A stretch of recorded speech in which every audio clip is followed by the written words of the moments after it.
Hi అండి, అందరికీ నమస్కారం. మనం కార్తీక మాసంలో కార్తీక పురాణం చదువుకుంటున్నాం కదండి. 7 అధ్యాయాలు పూర్తయినాయి. ఈరోజు మనం 8వ అధ్యాయంలోకి అడుగు పెడదాం. 8వ అధ్యాయం హరినామ మహత్యం. శ్రీ వశిష్ఠుల వారు జనక మహారాజుకి కార్తీక మహత్యాన్ని సంక్లిష్టంగా చెప్పిన తర్వాత ధర్మాత్ముడైన జనక మహారాజు సందేశం కలిగి మహామహితాత్మ బ్రహ్మానందన, నాకు ఒక గొప్ప సందేశం కలిగినది. ఆ సందేశ నివృత్తి కొరకు మేము ఆశ్రయిస్తున్నాను. నా సందేశం తీర్చమని ప్రార్థిస్తున్నాను. మీ దయ వల్ల సూక్ష్మధర్మానికి లక్షణం తెలుసుకోగలిగాను. అనేక పాపాలు చేయడంలో ఆసక్తి కలిగి వంశ సంకరానికి తోడ్పడుతూ ఆచార విహీనులైన ధర్మాత్ములు పాపులు చేసే పాపాలు వేదశాస్త్రాలలో విధించబడిన ప్రాయశ్చాత్తుల వల్ల తొలగిపోతున్నాయి అని తమరు సెలవివ్వగా విన్నాను. దుష్టబుద్ధి గలవారు మహాపాపాలు చేస్తూ కొంచెం కూడా పుణ్యం చేసుకోకుండా ఏ విధంగా విష్ణుపాదాన్ని పొందగలరో బోధపడడం లేదు. స్వామి, ప్రాయశ్చిత్తం కూడా లేని వేరెవరు తెగలకు చెందిన గొప్ప గొప్ప పాపాలు అనేకం చేసి కూడా విష్ణుపదం ఏ విధంగా పొందడం సాధ్యమవుతుంది? మానవులు మితిలేని మహాపాపాలు చేసి దైవాంశం వల్ల చేసిన ఒక్క పుణ్యం మూలంగా ఏ విధంగా విష్ణుపదం ప్రాప్తిస్తుంది? మహావజ్ర పర్వతాన్ని గోటి కొనతో ఎవరు ఎగరవేయగలరు? ఏ విధంగా అల్పపుణ్య కార్యం వల్ల మహాపాపాలు సంసిపోతాయి? తానున్న ఇంటికి ఎవడైనా నిప్పు పెట్టమని చెప్తాడా? మండుతూ ఉన్న అగ్నిని పుడిసేడు నీళ్లతో ఆర్పడం సాధ్యమవుతుందా? నదీ ప్రవాహంలో కొట్టుకుని పోయేవాడు గట్టు మీద ఉన్న పచ్చగడ్డి ఆధారంతో గట్టెక్కడం సాధ్యమవుతుందా? ఎవడైనా కొండ కొనెక్కి అక్కడి నుండి జారుపడుతూ మధ్యలో తీగను ఒకదానిని పట్టుకుని కింద పడకుండా ఉండడం సాధ్యమవుతుందా?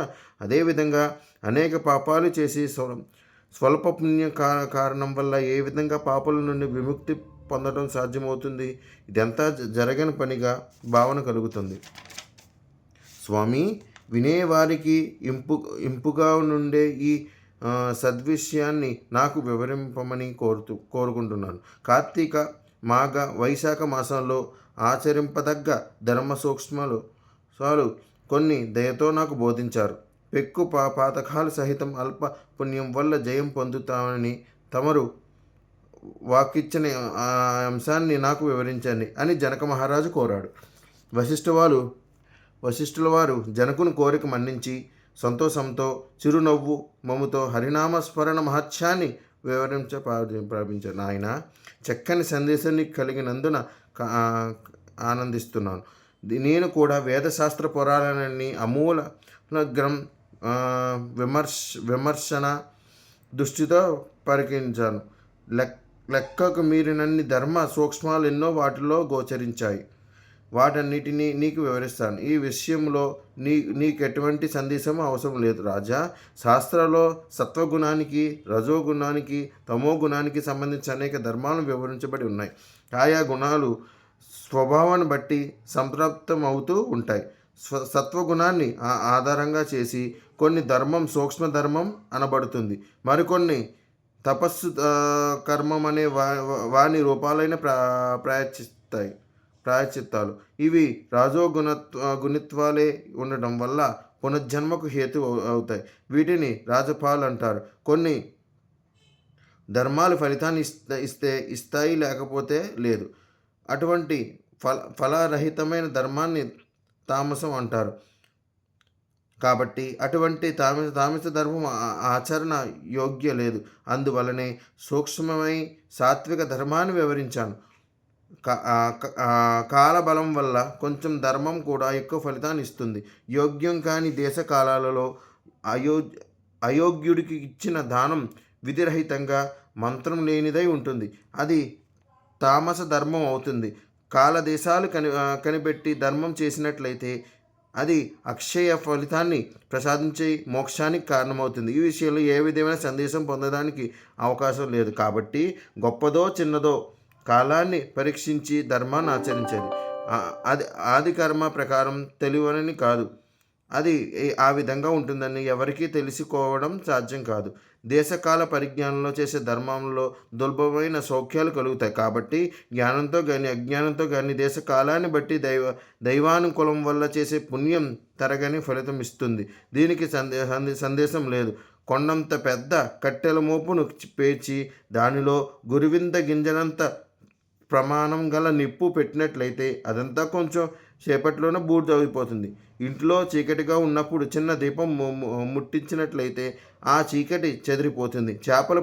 చేపలు పట్టే వాళ్ళు బురద నీటి గుంటలో మునిగినప్పటికీ తర్వాత మంచినీటిలో స్నానం చేయగానే ఆ బురద అంతా ఒక్క క్షణంలో తొలగిపోతుంది. ఆ విధంగా దేశకాల ప్రాప్తాన్ని తెలుసుకొని చేసిన ధర్మం కొంచెం అయినప్పటికీ అన్ని పాపాలు పరిహారం అవుతాయి. ఓ రాజేంద్ర, నా నామ సంకీర్తన దిష్టో దహ్యంతో బహు పాతక విష్ణునామ సంకీర్తనం వల్ల సకల పాపాలు తొలగిపోతాయి. కాబట్టి అజ్ఞానులు విష్ణునామ సంకీర్తనం ఆ విధంగా చేయడం వల్ల గొప్ప వెదురు పొద నిప్పురవ్వకు బుగ్గి అయిపోయే విధంగా సకల పాపాలు బూడిదైపోతాయి. దీనికి ఒక ఇతిహాసం ఉంది, చెప్తాను విను. పూర్వకాలంలో కన్యాకుబ్జ అనే దేశంలో బహుశత్రుడనే పేరు గల బ్రాహ్మణోత్తముడు ఉండేవాడు. సత్యవ్రతాన్ని పాలించే ఆ బ్రాహ్మణునికి పతివ్రత అయిన ధర్మపత్ని అనే సాధక నామధేయురాలు సహా చారిణ అయింది. ఆ దంపతులకు లేక కాలం మీరిన తర్వాత అజామిలుడనే కొడుకు కలిగాడు. వాడు పూర్వకర్మ ప్రార్థ వంశం వల్ల దాసి సంపర్కలోనుడై ఒక దాసిదానిని పెళ్లి చేసుకున్నాడు. వాడు ఆ విధంగా పతితుడై తల్లిదండ్రుల్ని వదిలిపెట్టి ఆ దాసిదానితో వేరొక చోట కాలం గడుపుతున్నాడు. కులంలో వెలివేయడం వల్ల వాడు మొండిగా తయారై సిగ్గు విడిచిపెట్టి ఆ దాసిదానితో కలిసి మాలవాడలో చేరాడు. అధమాస్తి సహావాస దోషం వల్ల మధు మాంసాహారాల్లో ఆసక్తి పెంచుకున్నాడు. వాడు పశుపక్షి మృగాన్ని వేటాడుతూ వాని మాంసాన్ని ఆహారంగా వినియోగించుకుంటూ దుష్ట మార్గాలలో మృగాలతో కూడిన ఒక అడవిలో దాసిదానితో కూడి తిరుగుతున్నాడు. ఒకప్పుడు దాసి మద్ది చెట్టు మీద కనిపిస్తూ ఉన్న తేనె పట్టును చూసి దాని కోరిక చెట్టునెక్కి చేయి జారి కిందపడి ప్రాణాలు పోగొట్టుకుంది. మిలుడు తన ప్రియురాలి మరణానికి ఎంతో బాధపడి చివరకు తన ఇంటికి చేరుకున్నాడు. రూపయవ్వనులతో కూడి ఉన్న దాసిదాన్ని పుట్టిన తన కూతురిని మోహించి ఆమెతో విహారించడం ప్రారంభించారు. దానికి అనేక మంది బిడ్డలు కలిగారు. కానీ వాళ్ళంతా అల్పాక్షులై చనిపోయారు. కానీ గొట్టువాడు మాత్రం బతికాడు. తన బంధువులంతా పురిగొల్పడం వల్ల అజామిలుడు వాడికి నారాయణుని పేరు పెట్టాడు. వాడిని ప్రాణప్రదంగా చూచుకుంటున్నాడు. అడవికి వేటకు వెళ్ళిన ఇంటిలో ఉన్న మర్యాదలు పుచ్చుకుంటూ ఉన్న ఎటువంటి సమయంలోనైనా కొడుకు ఒక్కొక్క క్షణం కూడా విడిచిపెట్టి ఉండడం లేదు. వాడి మీద అమితమైన పుత్ర వాత్సల్యాన్ని పెంచుకున్నారు. కొంతకాలానికి అజామిలుడు అంత్యకాలం దాపురించింది. యమదూతలు అతని ప్రాణాలని తీసుకొని పోవడానికి వచ్చారు. వాళ్ళు ఎర్రని మీసాలు కలిగి లోష్టుదైన ఆయుధాలు ధరించి చూడడానికి చాలా భయంకరంగా ఉన్నారు. వాళ్ళని చూచి అజామిలుడు ఎంతో భయపడ్డాడు. తన కొడుకును ఉద్దేశించి, నారాయణ, నన్ను ఎవరో కొట్టడానికి వస్తున్నారా చూచావా అని గట్టిగా అరిచాడు. ఆ విధంగా మరణ వేదన పొందుతూ దూరంగా ఆటలాడుకుంటూ ఉన్న తన కొడుకును ఉద్దేశించి నారాయణ నారాయణ అంటూ ఉండడం వల్ల ఆ హరినామ సంకీర్తనం విని యమదూతలు భయపడి ముందుకు రావడానికి సాహసించలేకపోయారు. ఇంతలో తేజో సమితులైన విష్ణుదూతలు విమానం మీద వచ్చి అక్కడ విలువబడి ఉన్న యమభటులను చూసి, ఇతను మా ఆధీనుడు, వీనిని మీరు తాకే అర్హత లేదని వారించారు. ఆ విష్ణు భక్తులంతా పీతాంబరాలు ధరించి ఉన్నారు. తామర రేకుల వంటి పెద్ద నేత్రాలు, 4 చేతుల్లో శంఖ చక్ర ఉదాలు కలిగి ఉన్నారు. వారి శిరస్సుల మీద ఉన్న కిరీటాలు చాలా తేజవంతంగా ఉన్నాయి. వారిని చూసిన యమదూతలు, అయ్యా, మీరెవ్వరు? ఉపదేవతల, కిన్నరుల, సిద్ధచారుల అని అడిగారు. విష్ణుదూతలు వాళ్ళకు బదులు చెప్పకుండా అజేయుని విమానం మీద ఎక్కించుకుని బయలుదేరారు. ఇది శ్రీ స్కంద పురాంతక కార్తీక మహత్య మండలి 8వ అధ్యాయం సంపూర్ణం. ఇదండి ఈరోజు 8వ అధ్యాయం. మళ్ళీ రేపు 9వ అధ్యాయంలో కలుసుకుందాం. అంతవరకు మా ఛానల్ని ఎవరైతే చూస్తున్నారో వాళ్ళు దయచేసి సబ్స్క్రైబ్ చేసుకోండి.